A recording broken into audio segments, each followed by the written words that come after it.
A graça e a paz do Senhor, começando mais um Na Mesa Podcast. E hoje a gente está com uma pessoa muito especial, a nossa irmã Ruth Alcântara. Olá! Que vai falar um pouco para a gente sobre maternidade, sobre a vida profissional, a vida ministerial. E vai ser uma conversa muito legal. E desde já a gente já agradece a disponibilidade, né? Porque a gente sabe o quanto é precioso, né, o tempo. E quem é disponível, né, dá o seu tempo, acho que Deus dá uma bênção bem especial, assim. Porque hoje em dia, né, na nossa correria, a gente tá curiosa para conhecer mais a Ruth, né, gente? E eu já sou uma fã, hein? Então... Eu também. Vamos iniciar tentando fazer um resumo de quem é Ruth Alcântara, como você se define, né? O que você tem para falar. Quem é Ruth Alcântara? Ruth Alcântara, assim, é um leque de coisas, né? Ruth Alcântara é mãe agora, né? Inclusive um desejo que eu sempre tive. Ruth é esposa, né? Submissa ao seu esposo, que luta contra algumas questões também da mulher, né? Ruth é filha do João da Bênção, pastor João da Bênção, e da Erinei Silveira Alcântara. Ruth é amiga, né? Eu acho que eu sou uma pessoa que, graças a Deus, consegui ter muitos amigos mesmo, mais chegados que irmãos, né? Importante. Ruth é empreendedora, digamos assim. Mas Deus está dando capacidade e sabedoria de como fazer isso, né? Algo novo para mim. Ruth é professora de crianças, professora de inglês, né? E Ruth agora também esposa de pastor, debaixo da graça de Deus, para que a gente possa cuidar de um rebanho, né? Amém. Acho que Ruth é isso. E um eterno aprendiz, a gente vai aprendendo com a vida também algumas questões. É verdade. Acho que é isso. A gente vai falar um pouquinho, né, de uma área fantástica que a Ruth trabalha, que é sobre a questão do bilíngue, né? Eu queria que você falasse um pouquinho da sua formação. E aí você pode sair, né, englobe aí, Como começou? vai terminar, né, falando sobre a sua área, do seu trabalho, e que queira que não, termina misturando um pouco com missões e pode desenrolar aí. Mas é igual pentecostal, desenrola o livro. Então, eu sou professora, né, de formação letras em inglês, né? Na verdade, a minha formação é em português, inglês e licenciatura, mas eu exerço por causa da minha especialização. É aquilo que eu quis mesmo percorrer o caminho da área de inglês, né? Eu acho que eu tive essa decisão, assim, de ser professora por causa do meu pai, do que eu vivi lá na minha adolescência, né? Quando eu participava, e a gente pode falar isso mais na frente, de projetos missionários do meu pai, né? Com um grupo de irmãos da igreja, onde eles ensinavam os corinhos, aqueles cartazes, né? Onde eles ensinavam a Bíblia, a palavra. E eu sempre participava daqueles projetos, eu sempre estava lá junto com aquelas crianças. Então, se meus pais, né, junto com o grupo, ia pro Parque da Pátria, eu estava lá. Se iam pro lixão, eu estava lá. Então, eu estava sempre ali assistindo. E, de alguma forma, eles eram professores ali. Eles estavam ministrando, né? Eles estavam ensinando, instruindo. E quando eu cresci um pouco mais, eu saí daquele lado, né, de telespectadora, e eu vim pro lado deles. E eu comecei a, junto com eles, ensinar, ajudar, ser ajudante do dia. Então, eu acho que eu comecei a me apaixonar por isso, né? Quando cresci mais um pouco, ajudava na EBD da igreja, né, ensinava. E aí, quando chegou o grande dia, assim, de eu decidir, eu terminei o ensino médio, eu fiz o Enem, né? Na verdade, na época era só o vestibular, não tinha essa coisa de Enem. Eu passei na primeira fase, não passei na segunda. E aí meu pai falou assim pra mim, a gente não vai esperar uma outra tentativa, vamos começar a particular mesmo. E aí ele disse, filha, eu queria arqueologia na época, né? Mas não tinha aqui, tinha que ir embora. E aí ele disse, filha, eu sei que você quer arqueologia, mas será que não tem outro curso que você possa fazer aqui perto do papai, né? Aqui perto da gente, daqui embora. E aí, quando eu vi, ele trouxe pra mim uns folders, assim, pra eu ver, né, sobre cursos. E aí, letras, ser professora, aquilo ali chamou, eu me lembrei, eu trouxe, né, a lembrança daquilo que eu já tinha vivenciado. E aí, eu disse, eu quero ser professora, mas eu quero ser professora de inglês. né? E aí eu comecei a faculdade. A época da faculdade foi também, assim, um divisor de águas. Não sei se eu posso colocar essa parte, deixamos já. Sim, pode, ficar à vontade. Eu nasci em berço evangélico, né? Meu pai é pastor. E sempre nós somos ensinados, né, sobre a verdade da palavra. E muito bem ensinados, não só de palavra, mas de vida mesmo, né? Mas eu sempre fui criada ali naquela bolha, né, assim. Então, eu não tinha amigas que não fossem evangélicas, sempre as minhas amigas eram da igreja. Eu não dormia na casa de amigos. Meus pais sempre cuidou da gente muito bem ali, né? Quando eu entrei na faculdade, eu tinha 17 anos de idade. Muito novinha, né? E todo mundo da faculdade ali, todo mundo adulto, gente casada. Pessoas, né? Enfim, de festa. Então, pra mim, ali era um novo mundo. Nos primeiros dias, inclusive, o meu pai ia me deixar na porta da sala da faculdade. E depois saía. Quando eu entrava, ele ficava olhando assim, com medo, né? Aí eu ficava morta de vergonha. Hoje eu entendo o porquê, né? O cuidado. E aí eu comecei a fazer faculdade e fiz amigos. E pela primeira vez, amigos assim que não eram evangélicos, né? Ali, na verdade, eu tinha uma amiga que era evangélica. Vou até mandar esse podcast pra ela, Camila. E aí eu fiz muitos amigos que tenho um carinho enorme por eles ainda, né? Chamei pro meu casamento, pro meu chá de bebê. Só que eu comecei a viver coisas assim que era diferente daquilo que eu fui ensinada e daquilo que Deus, né, me chamou para viver. Então, comecei por exemplo, a gente ia comer um churrasco, escutar música, rir do que não dá pra rir, fazer coisas que eu deveria estar fazendo diferente ali, né? E aí, eu conheci, então, a Camila, essa minha amiga, que sempre ficava, não vai pro churrasco com o pessoal, não. A gente ia pra alguma coisa, assim, da faculdade, e ela, não vai não, porque lá vai ter festa, né? Então, ela sempre ficava ali no meu pé. E tinha essa outra minha amiga, que hoje é a minha sócia, a Ariel, só que ela era da outra turma. E aí, foi uma época, assim, que, inclusive, em alguns momentos, meu pai me pegava, assim, pra conversar, sabe? Ele sentava na mesa e falava assim, eu não te ensinei isso, né? Deus não está feliz com isso. E o Senhor usava muitas pessoas para me lembrar aonde eu pertencia, né? Eu costumo até dizer que o fato de você nascer numa família evangélica não significa dizer que você é uma pessoa evangélica, né? Muito sobre isso. E aí, teve até uma situação com essa minha amiga Ariel, que hoje é minha sócia. O meu professor havia faltado aula e a minha turma foi ter aula na turma dela. E o professor da época ficou falando de Jesus, que Jesus era, enfim, um revolucionário. Começou a falar coisas de Jesus que não tinha nada a ver. E aí ela se levantou e foi defender Jesus, né? E aí eu lá atrás, com esses meus amigos, fiquei bem caladinha, assim. Aí, essa minha amiga Camila não estava no dia. Aí quando terminou a aula, que eu saí no corredor, essa minha amiga, que é minha sócia hoje, me pegou assim e falou assim, você é crente, né? Eu disse, sou, ela disse, deverias ter se levantado também para defender o nosso Senhor, né? Mas enfim, aí eu, nessa época da faculdade, namorei um grande amigo meu, que foi o meu noivo, inclusive, era da igreja, ele, dirigente de missões, tocava bateria na igreja, e a gente já era amigo, né? E aí nessa amizade ele ficava, Ruth, olha, não vai com esse pessoal pra faculdade, não faz isso, você tem mentido muito, né? E depois a gente começou a namorar, e quando a gente começou a namorar, eu acho que eu me centralizei um pouco mais assim. E aí ele depois faleceu, né? Ele chegou a falecer, faltando 4 meses pro casamento. Aí, exatamente nessa época, pra mim, eu acho que foi o meu encontro com Jesus, assim. Sim. Porque eu passei por um início de depressão, né?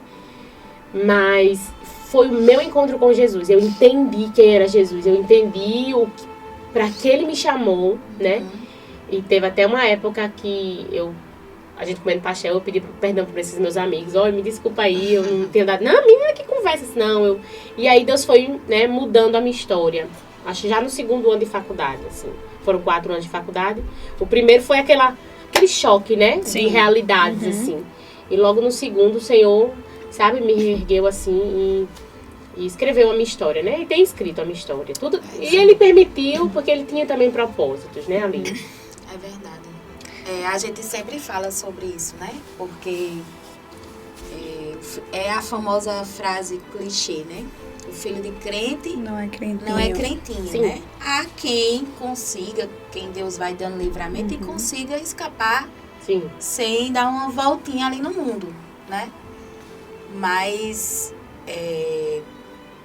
precisa ter, né, um encontro em algum momento, Sim. alguma experiência.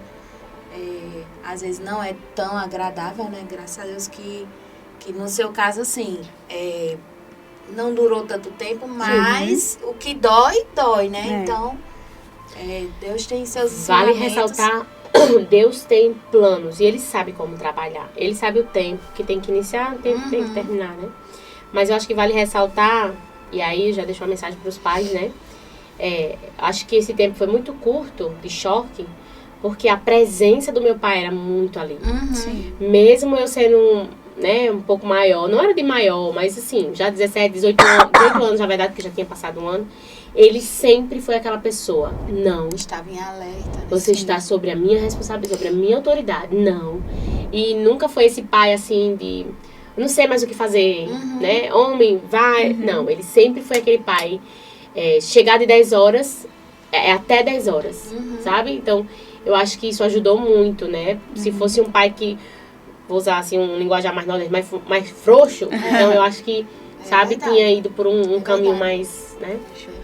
De que seu pai é pastor, tem um chamado missionário, você foi crescendo vendo ele atuante na igreja, atuante no serviço missionário. Você acha que essa vontade de missões despertou em você através dele? Você vendo as atitudes dele, ou você acha que foi espontâneo? Primeiro, assim, a gente precisa entender que o chamado missionário é um chamado de Deus para todos, né? Sim. É uma ordenança do Senhor. Inclusive, muitos cristãos acham que missões é um chamado específico para alguns, né? Quando, na verdade, o chamado missionário é uma ordenança do Sim. Senhor para todos. E aquele que não cumpre essa ordenança precisa se perguntar se de fato é um verdadeiro cristão. Mas eu acho que ele teve grande influência, porque Deus usa situações, pessoas para nos despertar, né? Sim. Até mesmo para aqueles que são de Cristo, estão dormindo, né? Como ouvirão se não há quem pregue, né? Isso. Então, eu acredito que ele foi, sim, muito usado por Deus para despertar em mim, né? O chamado de Deus, né? Não necessariamente que esse chamado é específico para um, para outro, não, o chamado de todos. E Deus pode usar situações para cada um também para despertar. Mas sempre que eu via cumprindo aquilo que Deus mandou e cumprindo com muita excelência, com muito amor, sem olhar, sabe? Às vezes ele ia para o projeto missionário no Lixão, no Paz da Pátria, enfim, na Favela do Mosquito. Às vezes a gente ia de ônibus sozinho. Minha mãe segurando o bicho da sopa, ele com o outro lado lá segurando a sopa, que a gente levava sopa, um brinquedo. Minhas irmãs, às vezes ia uma amiga da minha mãe chamada Nádia, que hoje mora nos Estados Unidos. E é só a gente mesmo. E a gente cumpria aquilo que Deus tinha pra cumprir. Hoje a gente parece que tem que ter muita gente pra cumprir, né? Fazer missões. E quando eu era pequena, eu olhava aquilo ali, mas, né? Pra mim eu tava ali um passeio, brincando. Mas quando eu fui crescendo, eu fui vendo e sentindo de Deus que aquilo ali, aquilo trazia alegria pro meu coração. Sim. Fazia a vontade de Deus, traz alegria pra nós, né? Sim. Embora seja árduo, difícil, né? Espinhoso, mas traz alegria real, verdadeira pra nós. E eu vi aquilo ali que ele fazia assim com muito amor e muita sede, sabe? Ele não se cansava. Não tinha dia ruim, dia bom, não tinha chuva, não tinha... Ele estava ali para cumprir, sabe? E eu acho que sim, que a vida dele e o que ele fez influenciou no... Foi um exemplo. Não só foi como para mim Sempre que eu falo do meu pai, ou que eu falo, enfim, eu faço alguma coisa no trabalho, eu sempre remeto isso, sabe? Eu sempre relembro o que eu vivi. Eu acho que o maior tesouro que ele me deu foi isso. Sim. Né? Além da verdade da palavra, foi ele ter me discipulado bem, né? Não com palavras, mas com a vida, né? Fazendo aquilo ali. E ele é um homem abençoado. Não é à toa que o nome dele, na verdade, é João Maria de Assis, né? Mas ele é conhecido como João da Bênção por causa das bênçãos que ele conta, das bênçãos que ele tem. Então, não é à toa que ele é uma pessoa abençoada, porque ele tem feito a obra do Senhor. E não quer dizer que a gente tem que fazer a obra do Senhor para ser abençoado. Né? Sim. Mas, enfim. Amém. Glória a Deus. Quando você escolheu essa formação, né? Eu tô só puxando para a educação Sim. cristã, mas vou unir aqui. Quando você escolheu letras e sentiu o desejo de ser professora, tinha já uma intenção de mesclar missões, porque, né, aquilo que já Deus move no seu coração, já desde a infância, Sim. né, vendo seu pai fazer e consequentemente fazendo também, né, porque às vezes pode não ter sido intencional, né, já de outra forma às vezes a gente faz intencionalmente. Sim. Você, na sua visão, você acha que foi já intencional? Foi, Senhor, eu vou fazer isso aqui com tal propósito? Ou foi Deus que foi levando? Na época, não foi intencional. Eu, muito imatura também, 17 anos, né? Não quer dizer que uma pessoa de 17 anos não possa fazer algo intencional, não, mas pra mim, especificamente, não. Uhum. Eu fiz porque eu queria realmente ensinar inglês, era algo que eu me identifiquei para ter uma profissão, né, pra minha vida. Não foi algo intencional. Embora eu sempre tive um sonho de ter uma escola cristã para criança, sempre tive um sonho. Mas na hora, assim, eu não liguei. Foi uma coisinha assim, o sonho, e eu esqueci, né? E aí depois eu fiquei focada na arqueologia, não deu certo, fui para a área de letras, não me lembrei do sonho. Mas depois, quando eu comecei a lecionar, né, as primeiras aulas que eu comecei a dar, eu de vez em quando falava pro meu pai: eu queria tanto abrir uma escola, mas eu falava que era escola cristã. Eu queria tanto abrir uma escola para criança, sabe? E ele ficava, né, tipo, legal. Enfim, quando eu me casei com o Matheus, eu falava muito pra ele. Às vezes eu via uma escola pequenininha assim no bairro, eu dizia: tá vendo? Ninguém aposta no meu sonho, ninguém acredita no meu sonho. Eu dizia muito isso a Matheus. Teve, inclusive, uma época que uma escola ali em Jardim Floresta estava à venda. E eu fui lá com o Matheus, e Matheus: não invente não. Amor, eu tenho um sonho, né? E era muito forte realmente assim, sonho no meu coração. E aí eu falei com meu pai na época, a mulher queria vender, e aí eu queria que meu pai tentasse comprar no nome dele, né? Ele é funcionário público, tudo é mais fácil que funcionário público, né? E aí ele: veja quanto é que ela quer vender, não sei o que, só que ela pediu um valor assim absurdo pro que era, né? Sim. E aí depois eu desisti também. Até que Deus trouxe o sonho à tona, assim, a verdade, né? Esse sonho, hoje eu entendo que não era meu. Era o sonho de Deus, né? E ele levou os caminhos para onde ele queria, né? E Ruth, você que é educadora, é empreendedora, é mãe, esposa, filha, vamos falar agora um pouco sobre a maternidade. Eita, Jesus. Nos conte um pouco como é que tá sendo essa experiência, você que é mãe de primeira viagem. Meu bebezinho Leninho, 1 ano e 6 meses, né? Fez sábado agora. Quando... Eu sou muito... Assim, eu me dou muito bem com crianças, né? Eu sou professora de educação infantil. E quando eu casei com o Matheus, eu sempre quis ser mãe, assim.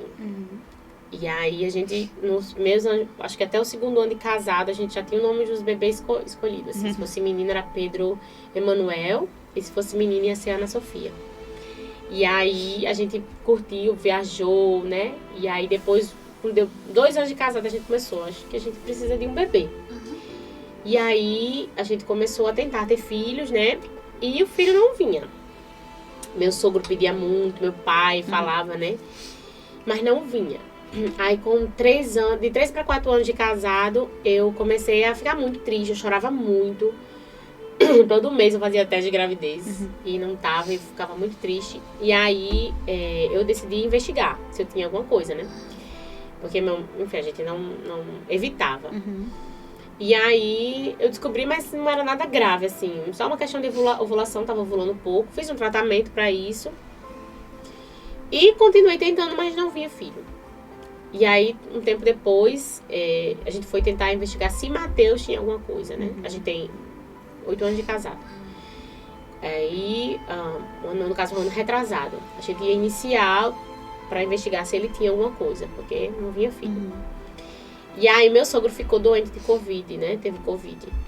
E aí, ele ficou internado, né? Ficou bem mal. Inclusive, eu cheguei a mandar uma mensagem pra ele, dizendo assim, que ele orasse ao Senhor, porque eu cria no milagre, assim. E que ele iria ver o neto dele. Que ele dizia assim... Eu acho que quando Ruth e Matheus tiverem um filho, vai ser um menino. Ele dizia muito isso.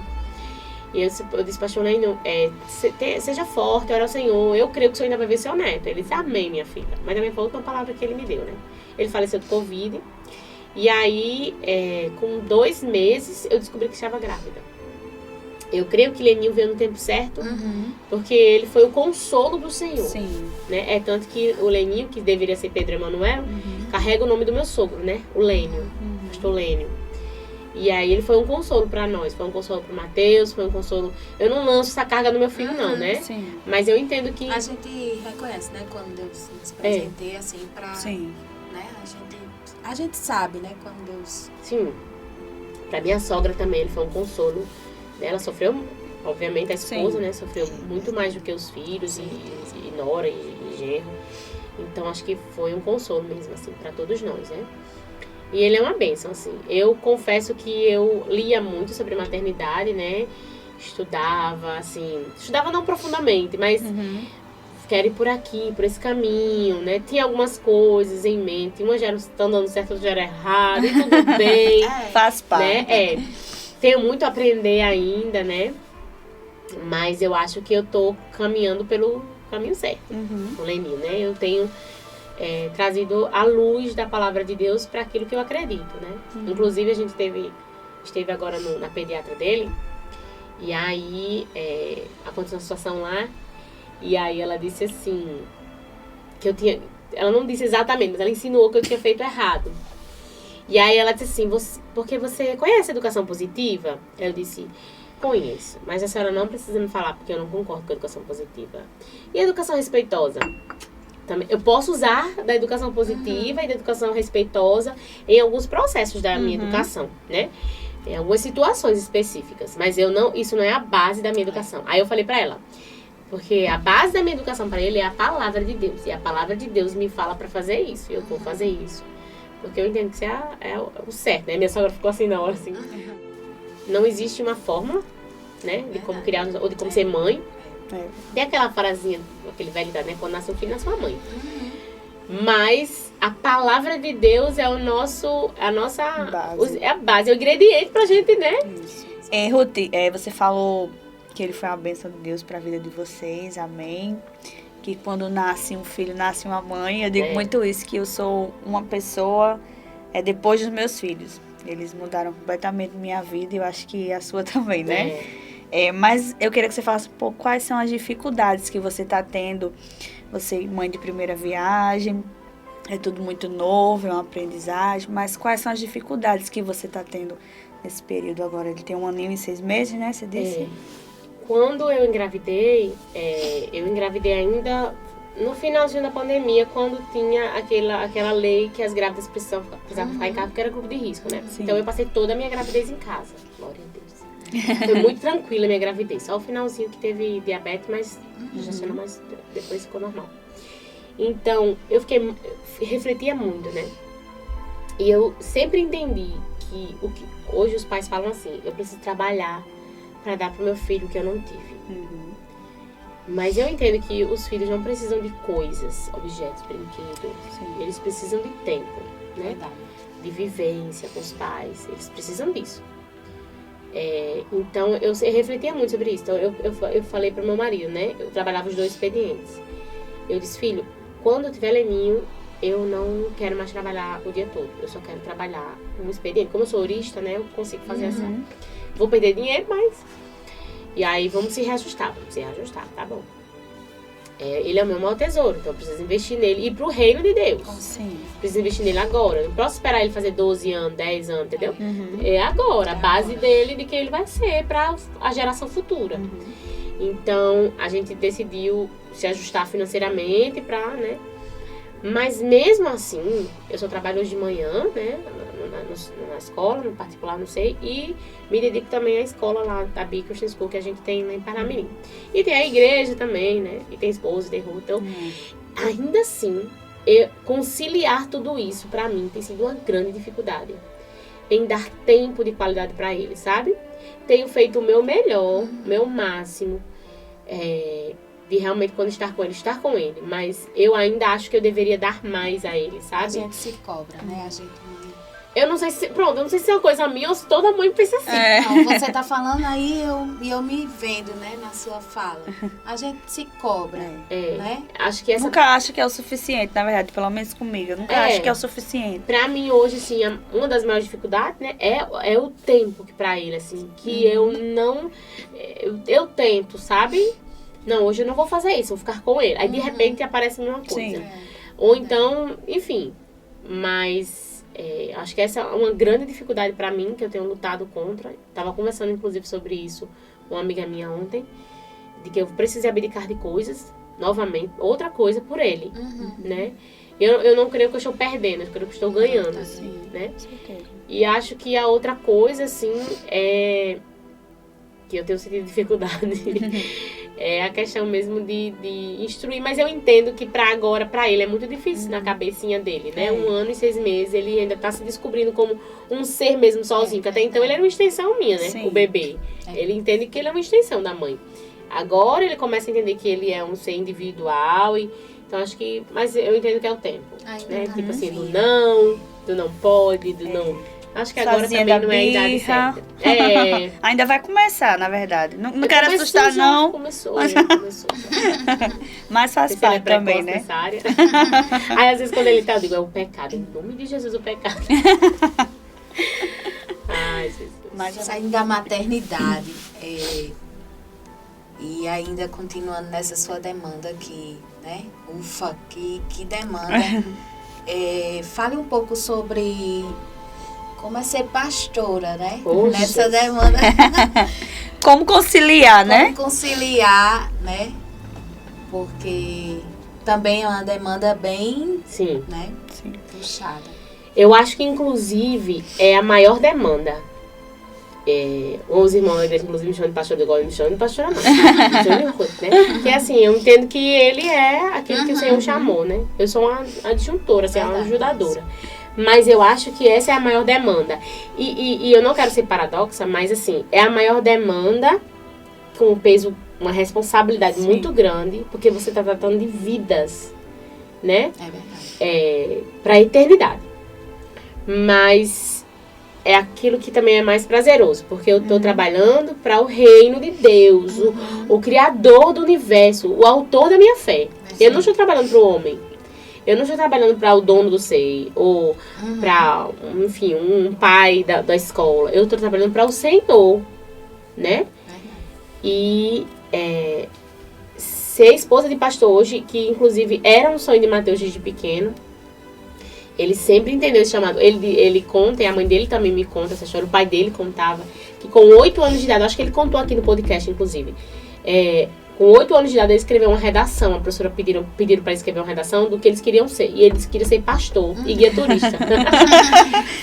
E ele sabia que tinha esse chamado. E, inclusive, quando o pai dele, vou só contar essa partezinha da história dele, quando o pai dele chamou ele para ser pastor, foi assim.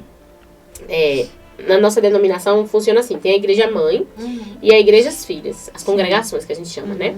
O meu sogro era o pastor da igreja mãe e ela tinha 2 igrejas filhas, 2 congregações. E aí, uma delas, o meu pai era o pastor, que é a igreja de Boa Esperança. Ele construiu a igreja, ele recebeu um terreno com um quartinho, que era onde funcionava a igreja. E ele disse, eu vou construir a igreja aqui. E a igreja lá, se você olhar no Instagram, é belíssima. Foi ele que construiu lá. Construiu financeiramente e com mão de obra, viu? Ele era pedreiro, ia pra lá, dormia lá na igreja. Enfim, quando ele terminou de construir a igreja, ele não se considera pastor, meu pai. Ele disse que ele é como um evangelista. Sim. Vai, constrói, firma a igreja e quer ser enviado para outro lugar, onde ninguém quer ir. E ele construiu. Quando ele terminou de construir, ele passou 4 anos lá. Ele ligou pro meu sogro e falou assim, pastor, chegou o meu tempo. Envia alguém pra cá, porque eu quero ser enviado para outro lugar. E aí o pastor Lênio, na época, procurou muitas pessoas do ministério. Eu e meu marido éramos dirigentes dos jovens, líderes de jovens, né? E meu marido era diácono. E aí o pastor Lênio procurou muitas pessoas do ministério pra ir. E em todos, ninguém quis ir. Ninguém quis ir. Tentou trocar o pastor de Ponta Negra pra ir pra lá, mas também não quis ir. E aí a minha sogra falou assim, você lembra que o Mateus tem um chamado pastoral? você precisa enviar o seu filho. Ele, não queria enviar porque ser pastor sofre muito, é muito doloroso. Ele queria poupar o filho, né? Sim. Eu costumo dizer, Matheus, que era tipo Davi, sabe? Tem mais um lá atrás da malhada. Aí ele, não queria enviar, eu sei que ele queria proteger o filho. E aí a mãe do Matheus, a minha sogra, falou assim, mas meu filho, se for de Deus, você tem que contar. E aí ele veio conversar comigo, com o Matheus, aí falou se a gente... que tinha uma chamada pra nós, mas queria que nós orássemos. Aí Matheus falou assim, rapaz, eu preciso orar pra ver se é do Senhor, o tempo do Senhor. Aí ele disse, eu dou 3 dias pra você orar. Aí a gente foi orar durante 3 dias, e aí depois ele veio conversar com a gente, e ambos, ele me perguntou, meu esposo, amor, você está em paz? Que é muito importante pro casal. Você está em paz? Eu tenho paz no Senhor, mas você tem paz? Porque nós somos uma só carne, não pode um não, né? Eu disse, amor, eu sinto paz. E aí ele foi consagrado a presbítero na época, e fomos pra posse lá na igreja, né? E o pai dele faleceu dias depois de Covid. Então o ministério de Matheus, e assim a gente costuma dizer, né? Em 2 anos muita coisa fez assim na vida da gente. Eu e Matheus, né? Fomos pais, se tornamos empresários, assim, dono de escola e pastores. Foi tudo muito rápido. Foi um combo. Foi. Deus foi assim, vai, bum, sabe? E aí, de repente, eu me vi esposa de pastor com pessoas que eu precisava cuidar, orar por elas, instruir elas, discipular elas, pessoas com problemas no casamento. E eu muito nova, né? Tenho muito a aprender com quem é mais experiente. Recém-casada, né? De repente, eu disse, Senhor, e é Deus que nos capacita. Se Ele chamou, Ele vai capacitar. Com certeza. A gente é muito novo, então eu fiquei pensando, o que é que vão pensar? Um casalzinho novo, dirigindo uma igreja. A gente chegou lá, acho que a gente tinha, 20 e poucos membros mesmo. Tem os congregados, né? E aí, hoje a gente já tá com 80 e poucos membros, fora os congregados. Tem culto que a gente, agora não, que a gente acabou de comprar as poltronas da igreja, né? Sim. Foi bênção de Deus, milagre de Deus, mas teve culto que a gente tinha que buscar cadeira nos vizinhos para ter culto, né? Pra sentarem.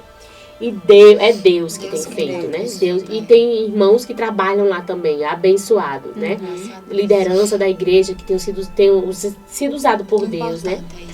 Que a glória não é de ninguém, é do Senhor. Mas a gente precisa honrar também quem tem honra, né? Os líderes que botam a mão, que vestem mesmo. Enfim. Mas assim, eu acho que é a área da minha vida onde requer mais, sabe... O espiritual, o tempo, o emocional, a mente. De repente o irmão tá passando por uma situação, a gente sente a mesma dor. Eu nunca imaginei que isso fosse real, assim. Às vezes um pastor dizia no púlpito, irmão, eu sinto a dor do meu... Mas quando você vai vivenciar aquilo que você se apega aos irmãos, que você ama, como sua família mesmo em Cristo, porque eles são, né? É o mesmo sangue que foi derramado na cruz. Nós somos irmãos em Cristo. E de repente, sabe, a dor dele é a nossa dor. E a gente ora de noite e fica preocupado, né? Quando o irmão falta, às vezes quando o irmão entende alguma coisa errada. Então, essa é a área da minha vida onde tem realmente... Mas eu não vou parar, né? Eu tava conversando com a minha amiga. Outras áreas da minha vida eu posso abdicar. Não, tipo, não vou parar com isso. Vou limitar isso aqui.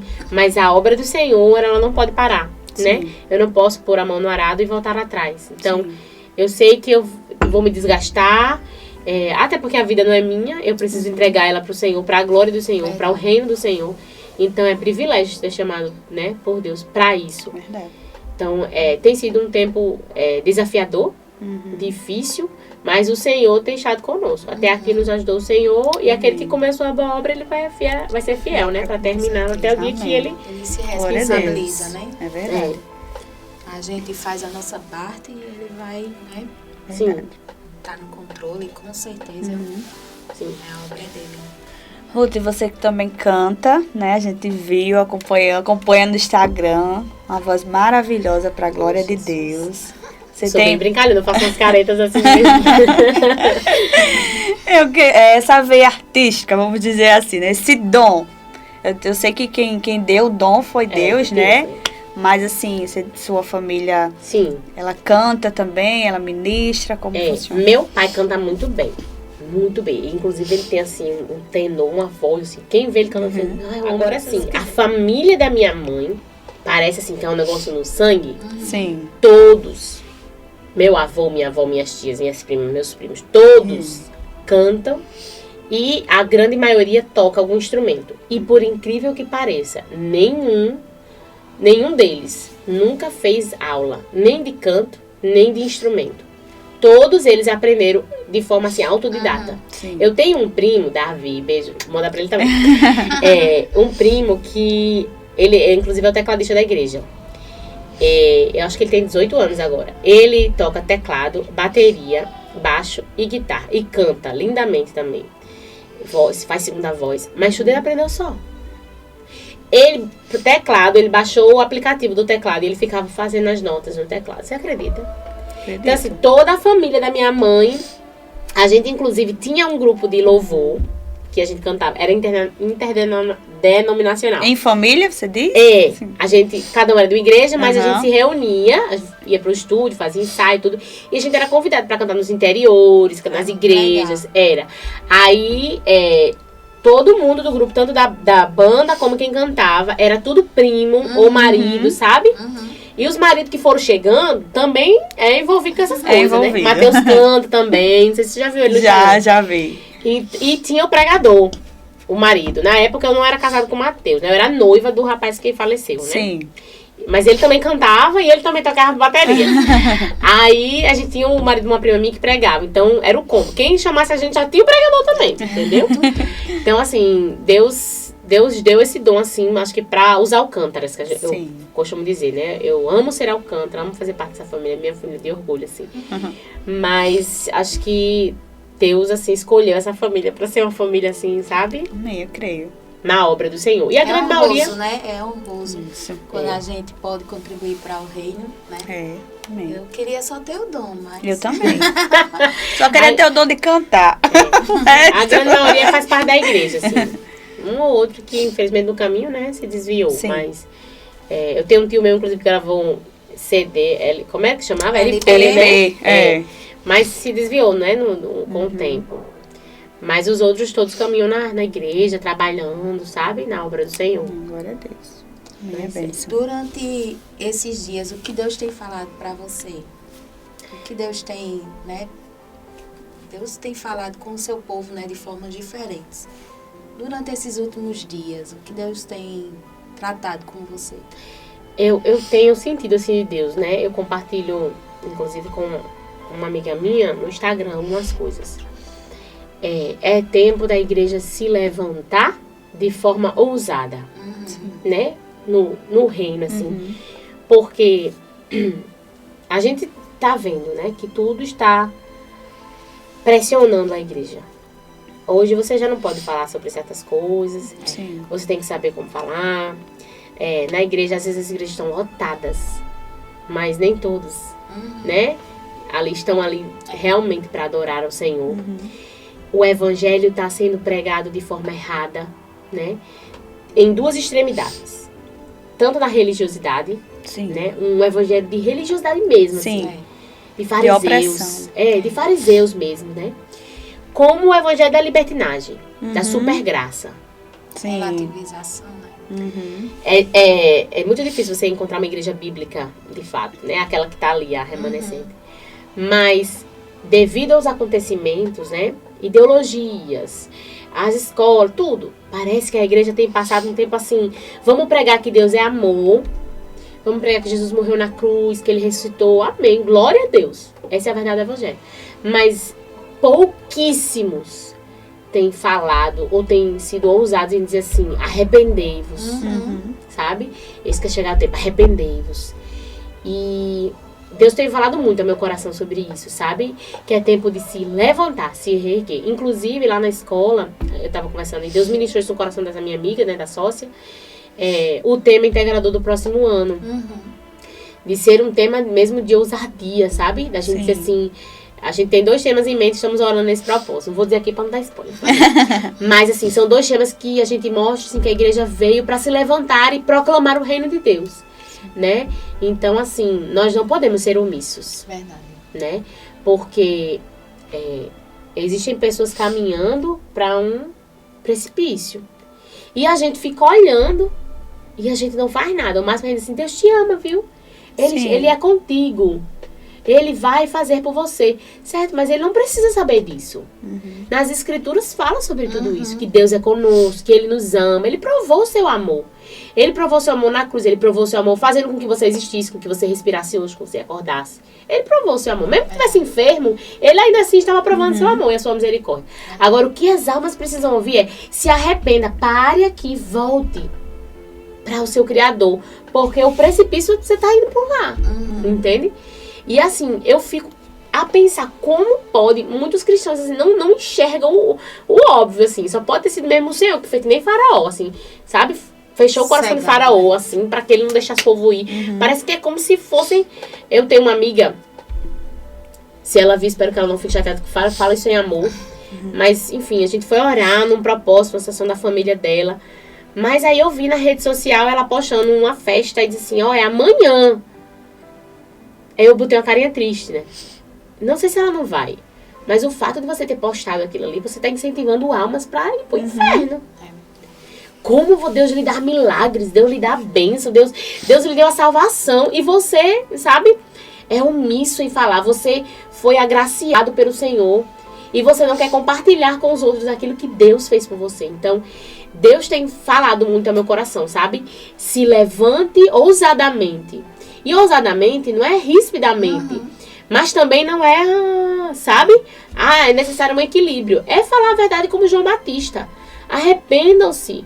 Eis que é chegado o tempo. Arrependam-se dos seus pecados. Né? E se você se arrepender, eu estou aqui para lhe abraçar. E lhe ajudar a caminhar por esse caminho, né? A lhe discipular. Pessoas não querem mais discipular. Verdade. Sabe? É muito desgastante discipular. Verdade. Hoje em dia o pessoal tá muito... Mas é necessário. Muito, né? Eu prego um evangelho para você, um evangelho que você se agrade, né? Sim. Que você escute e goste, para que você venha e aceite. Sim. Eu estava até conversando isso com uma colega no trabalho, que a palavra do Senhor, a Bíblia, o que Ele deixou pra gente levar, é aquilo ali. Sim. Não muda. Eu não tenho que ficar bajulando ninguém para aceitar a palavra de Deus, né? Sim. E aí, consequentemente, ele se responsabiliza, porque quem convence é o Espírito Santo. Sim. Não é entretenimento. E, né? Não é... É o Espírito Santo. Não tem esse negócio de ficar, para jovens, vamos fazer assim. Claro que a gente tem didática, né? Tem uma forma Uma de linguagem trabalhar, diferente, né? Uma talvez. linguagem. Mas era isso que eu estava conversando com um colega de trabalho. A gente não tem que... A palavra de Deus é isso. Os princípios são esses. Né? É isso aqui. Não é o evangelho que tem que se adaptar a você. É. É você que precisa se adaptar àquilo que Deus estabeleceu. Jesus já é amor quando ele foi na cruz, né? Morreu por nós, deu a sua vida, Deus, né? Mandou seu filho. Então, tipo, as boas novas estão aí. Sim. Né? Então, a gente não tem que ficar... a igreja, E né? quais são as boas novas? Porque, assim, as pessoas pregam as boas novas como se... Deus pode fazer, olha, essa situação que você está passando, de dificuldade, o Senhor está dizendo que Ele é contigo. Eu amém. E se uma pessoa falar, eu recebo, a gente tem que fazer prova também com o Senhor. Mas, sabe, o meu sentimento é tipo assim, a gente tá gastando tempo falando coisas que são básicas, tá ali na palavra, mas assim, que eu poderia estar fazendo outra coisa, eu poderia estar fazendo o que é importante, o que é essencial. Veja, se Deus falar que vai lhe curar, amém. Pra glória do nome dele, Ele pode curar, Ele pode fazer. Mas daqui a 10 anos, 5 anos, você vai morrer do mesmo jeito. Com certeza. Ninguém é eterno. Os problemas vão passar. Deus vai lhe dar vitória nesse problema. Amém. Glória a Deus por isso. Pra glória do nome dele, né? Mas vai vir outro problema. E vai passar também. E vai vir outro problema na vida. Vai passar também. Porque tudo passa. E vai dar. Né? Salomão falava isso. Então, assim, o que é de mais importante pregar para vidas? E vidas, eu tô falando no mundo, na igreja, quem quer que seja. Isso. É falar essas coisas que são terrenas. Ou é falar aquilo que é eterno para nós. Porque quem tem que se arrepender dos pecados não é só quem tá fora da igreja, não. Dentro da igreja também a gente tem que se arrepender todos os dias. Todos os dias. Né? Então, eu acho que os púlpitos das igrejas estão sendo usados... Sim, Deus pode ter mensagem de consolo, mas assim, sabe? Que a igreja precisa ser chacoalhada assim para acordar. E as pessoas não estão fazendo isso. Eu acho que a gente tá vivendo numa geração que é tudo muito relativo, né? Sim, Seu pecado é relativo, o meu pecado é relativo. E acaba que a gente vai esquecendo o que a Bíblia diz. sim. Deus abomina o pecado. Sim. Mas a gente hoje, principalmente para os jovens. Ah, não, mas não se preocupa não, Deus perdoa. A graça de Deus sobre tua Ele vida. sabe do meu coração. Ele sabe do meu coração. Ele sabe que eu não consigo deixar esse pecado. Isso. Aí eu vou só... Aí eu falei até assim, que a gente tem que ter cuidado com o evangelho que a gente prega, pra gente também não ser um falso mestre. Sim. Sim. Porque aí depois eu tô sendo o falso mestre, né? Uhum. Se eu dou um evangelho fácil, que você pode fazer o que você quer e não os princípios, né? Uhum. Então, se brincar, você é o falso mestre, né? Tem que ter Sim. um cuidado pra daqui a Eu pouco... preguei tanto o teu nome, aparta Né? de mim. Pregar Isso, a cruz. pra daqui a pouco você não chegar lá, nem você entrar. Então, Sim, né? é verdade. Fique Um alerta, né? né, um alerta pra gente mesmo, né? É Se isso. policiar e saber que a responsabilidade daquilo que a gente prega é do Senhor, Sim. né? A palavra é dele e eu tenho certeza que naquele grande dia a gente vai prestar conta do ID que ele mandou a gente fazer, Sim. né? E da forma que ele deixou para ser feito, né? Não estratégias que a gente quer tentar alcançar a todo custo, até porque não somos nós, Sim. né, que convencemos. Sim, verdade. Amém. Ruth, a gente queria fazer agora um bate e volta com você. Um ping-pong. A gente diz uma palavra e você diz aquilo que vem ao seu coração. Tá. Certo? Começa. Vamos começar com missões, porque eu já vou dizendo de antemão que a gente que ficou o pedido para um segundo, né? Ah, é? Tem que ter uma segunda mesa. Eu acho que missões. Obrigação. É obrigação de todos nós, né? Quem não faz missão, né? Talvez é um pseudo-cristão. Sim. Família. A base, é a nossa base, né? E é o nosso primeiro ministério. A família é o seu primeiro ministério. Ontem eu estava conversando com uma minha amiga e disse assim, por isso que a palavra de Deus diz, os solteiros cuidem das coisas do Senhor, porque a família acaba sendo seu primeiro ministério, né? Liderança. Liderança é serviço, né? A gente tem conversado muito com a liderança da nossa igreja lá. O líder não é aquele que manda, o líder não é aquele que diz como é que tem que ser. Ele tá ali para instruir, sim, mas ele é o primeiro que serve. Ele às vezes é o último a ser servido, né? Ele tem que ser o exemplo. O que é que o nosso maior líder fez? Deu a vida, né? O que é que ele deixou o seu reino e veio ao mundo servir, lavar os pés dos outros, né? Ser cuspido, perseguido, e mesmo assim morrer por eles. Então, o líder é aquele que serve. Adoração. Adoração é vida, né? Não é louvor, não é uma música entoada, é a vida, né? A sua vida de adoração para Cristo, né? Tudo que você faz, tudo que você é, tudo que você pensa, Sim. seus amigos, tudo tem que ser para adorar ao Senhor. Amém. Céu. Meu marido falou isso no outro podcast. Céu só é céu porque Deus está lá. É verdade. Foi uma bênção. Amém. Embora, né, o nosso tempo O corre, tempo tenha sido curto.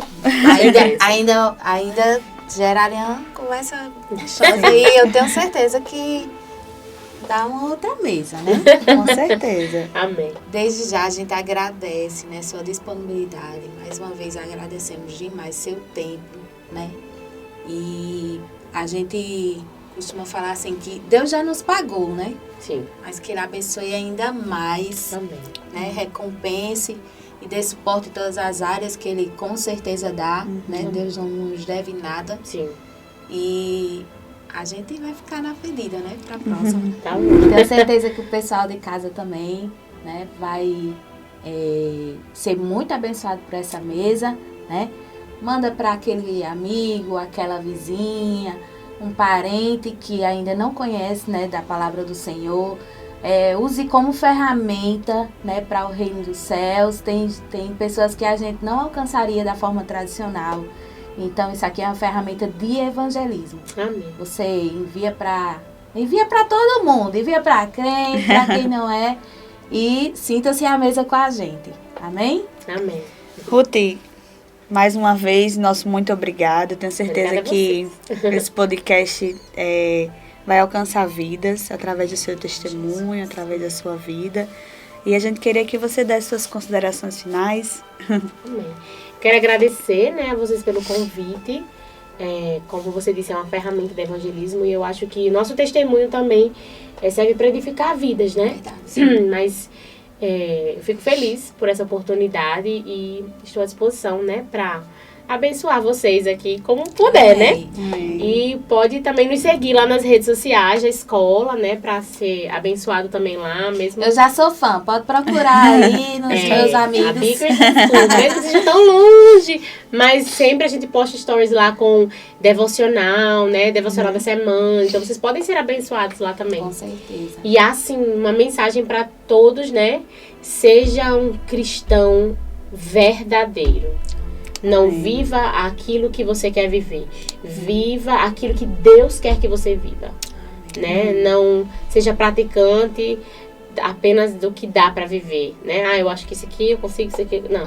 Seja praticante da palavra de Deus. E pelas nossas forças a gente não consegue. Mas pelo Espírito de Deus, né, Ele nos capacita, Ele nos molda.